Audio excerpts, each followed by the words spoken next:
G'day guys, you're back with Jono here for another quick math lesson. Today we're going to be talking about piecework, and this is another type of irregular wage that isn't just money per hour that you work.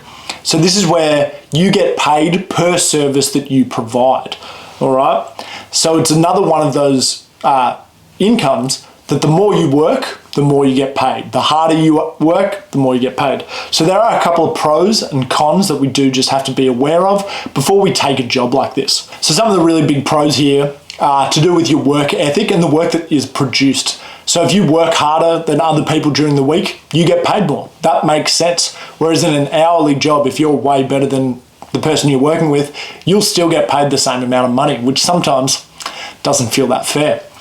The other one is that you can charge more if your work is super valuable, okay? So if you're a hairdresser who's the best at hairdressing, you'll get paid more. You can charge a higher rate, which means that you might be able to make a little bit more money, okay? So having valuable skills results in getting paid more, which again, kind of makes sense. There are a couple of cons though. So one of the biggest cons is that if there's any kind of misadventure, you're not going to be able to work for that week, so you won't be able to make as much money. So if you get sick, a family member gets sick, if you can't go into work, you don't get paid, all right, straight away, which kind of sucks. Or even if you go to work and you're feeling a bit sick, you might work a bit slower and then not make as much money. Again, we've got factors that are out of our control as well. So a really good example with that hairdresser one is back in 2008 when the global financial crisis hit, people had less money to spend on haircuts and things like that. So not only was there less work going around, people were looking for cheaper haircuts as well. So the person that really did badly out of this was the piecework worker, okay?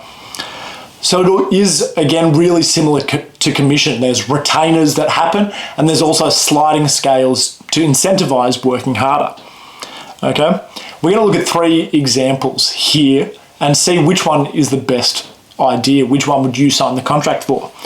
So for this first one, we've got, you get $11.50 a haircut. Even though a haircut costs more than that, sometimes the hairdresser or the place of business takes a cut of that and the employee just gets paid a percentage.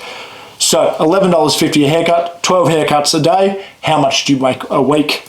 So for this, all you've got to do is the amount of money we make, multiplied by the haircuts that we perform, multiplied by the days of the week. And if you just multiply those 2 together, you make $690 per week. So that's a pretty good deal. It's a great way to start, okay? We're going to see if we can do a little bit better.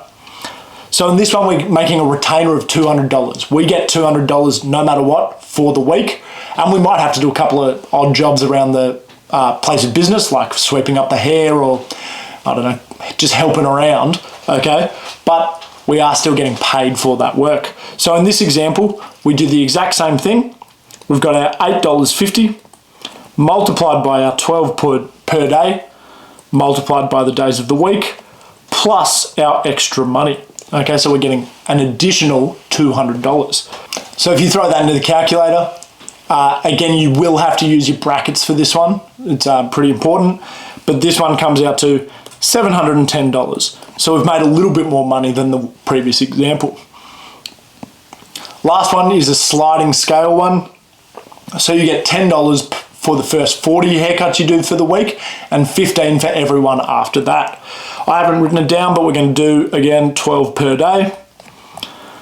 All right.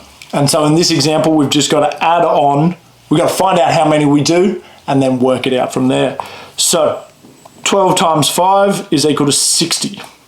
So we're performing 60 haircuts for the week, and the first 40, we get $10. So 40 times 10 is equal to $400. Then we've done an extra 20 haircuts. So we've done an extra 20 haircuts. You can get that from 60 minus 40. Times by our secondary rate of 15, which is equal to $300. So for the week, we've made $700. So out of these 3, we're probably going to say that the second one is the best value. It's only an extra $10, but having that safety net of the retainer is really helpful. Thanks very much, guys, and I'll see you later.